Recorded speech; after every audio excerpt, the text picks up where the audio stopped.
Okay, growing up, was you ever mad at me for not being able to be there?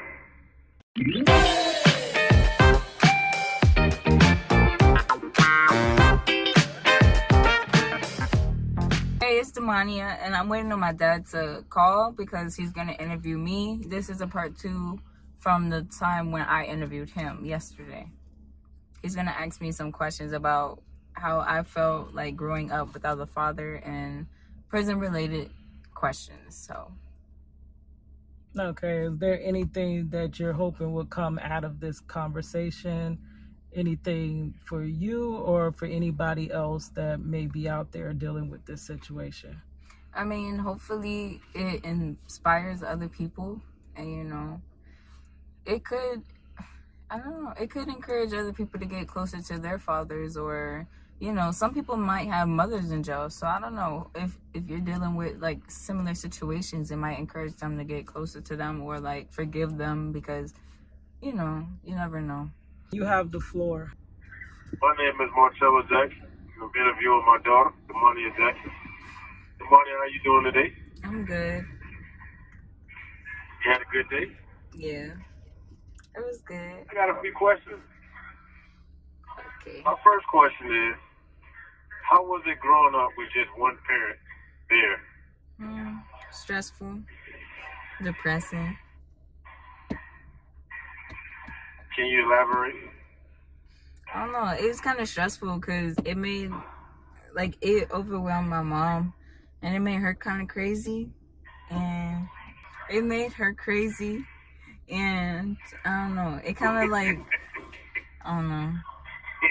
It kind of made it overwhelming. So yeah. How has having one single parent affected your life?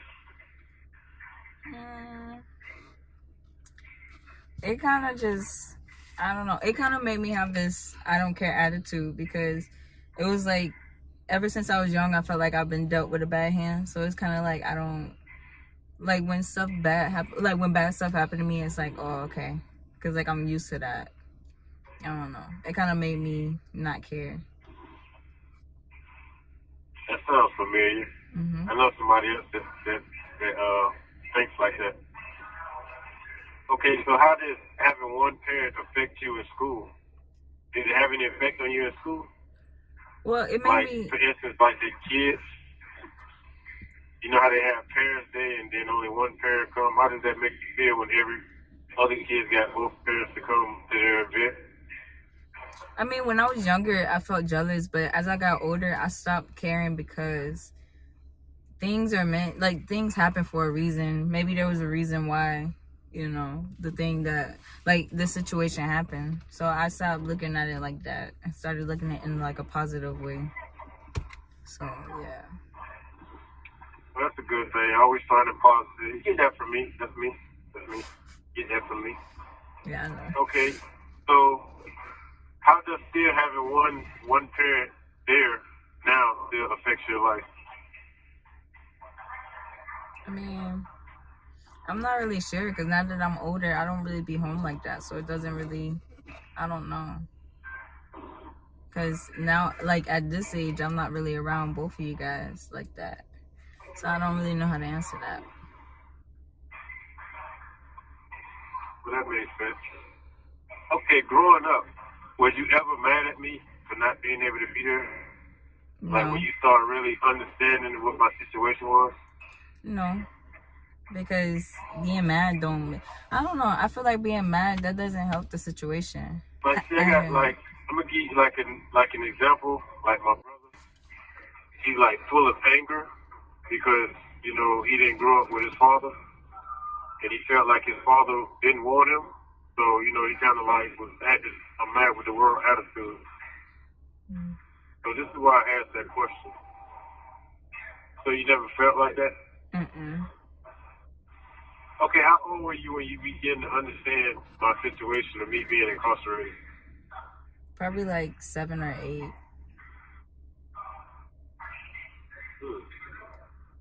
So how did you feel when I missed out on your first step, first day of school, birthday? How did you feel around that time? I mean, since I was younger, I really didn't understand, so I didn't really feel any. I don't know, because I didn't understand the situation, so I don't know how it would feel. So I don't know how to answer that one. Did kids, when you was younger, when you was like in middle school or elementary, middle school, did they ever make fun of you because I was incarcerated? I wish they would. They would have got beat up. No. Yeah, that's one way to look at it. You know, don't be the bully. You know, okay. What can be done to make our bond stronger? Being that I've been gone most of your life. I don't know. Because at one point in time, you used to come and talk to me about your problems. Now you're more like me, where I just keep it to myself.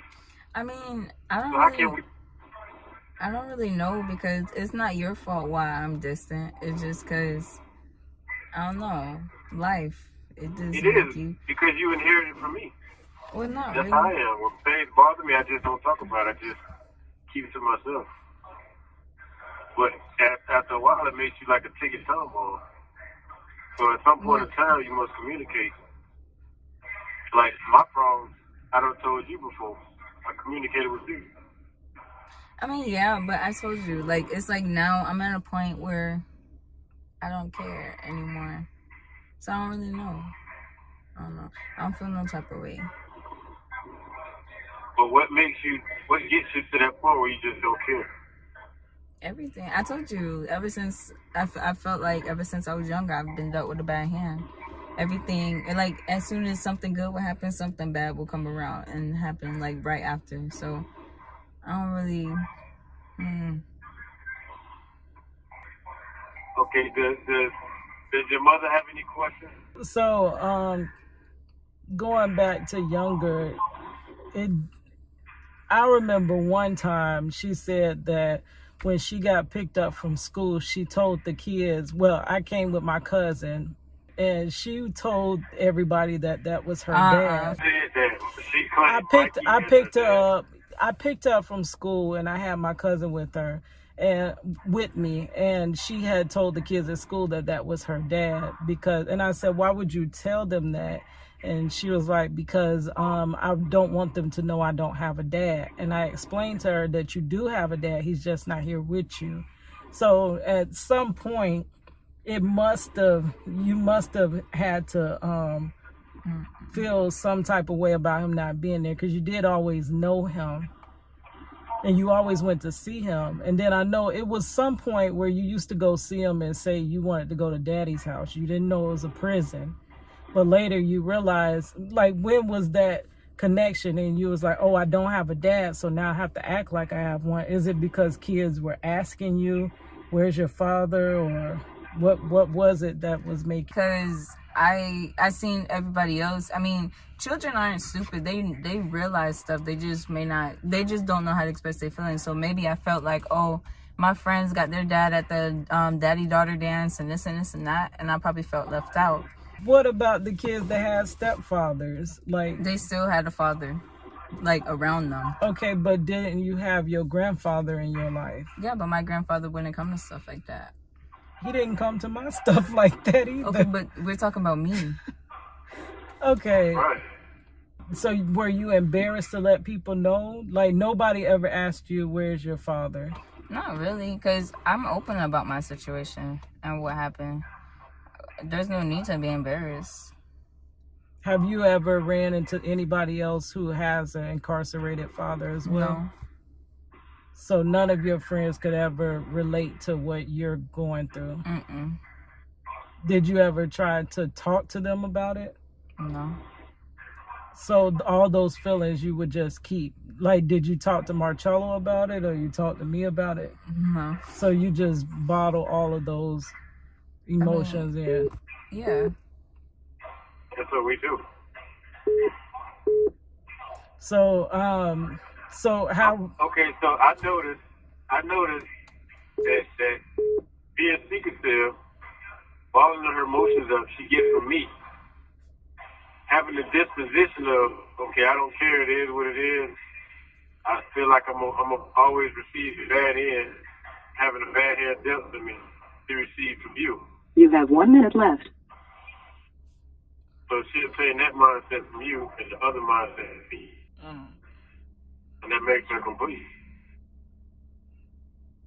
Okay. Have to make a whole. Neither one are good things. They're eventually things you're gonna have to get over to have a healthy future.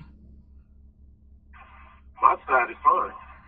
Mine is too. It's okay. I mean, I'm good. What? Right. But we talk about the characteristics that you receive from individually from us. Mm-hmm. It's okay to be, just keep things to yourself most of the time and just not vent, I let do it that. bring you down.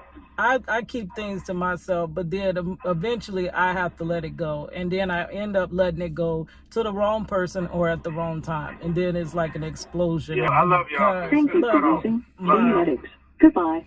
Well, let's see. We still sitting here waiting on him to call. So just stick around. Also, go ahead and subscribe. I'm trying to get my subscribers up, my views up. I was, growing at a good pace, and now it feels like everything is becoming stagnant. But I do hope to bring you a lot more interesting stories. And we're doing a lot of times, if you notice, that's fun. We're doing some fun stories, some fun games together. And we're doing also some deep stuff that may actually help somebody, because we've been on this road for a long time. And Money, talk a little bit about, because I know there's a lot of statistics over children who grow up with their parents in prison. Number one, they have statistics that they themselves most likely will end up in prison. Can you speak just a little bit on that before? I feel like that you don't have to live up to that statistic, because you can be different. Like me, they say that young Black females will end up pregnant and drop out. But me, I graduated high school and I'm about to graduate college. It's all about you as a person and your goals and how you I cannot think of what I want to say. And the kids that do have that parent in prison, because I'm sure a lot of people are going to be watching this video. Maybe they are following that path. How can they break away from that if that's all that's ever happened in their family line? I mean, at the end of the day, it's up to the person, because yeah, I grew up with my father in jail, but I made the choice to be a difference.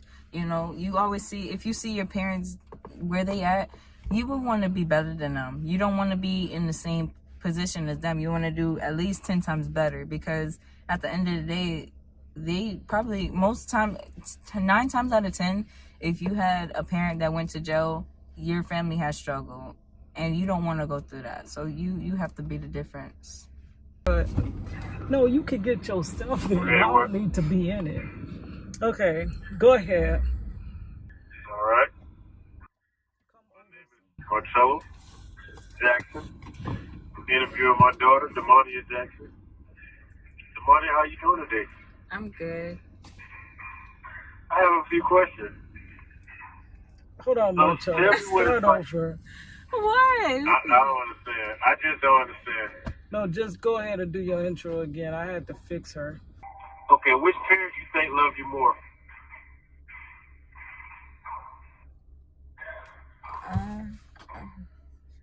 I don't know.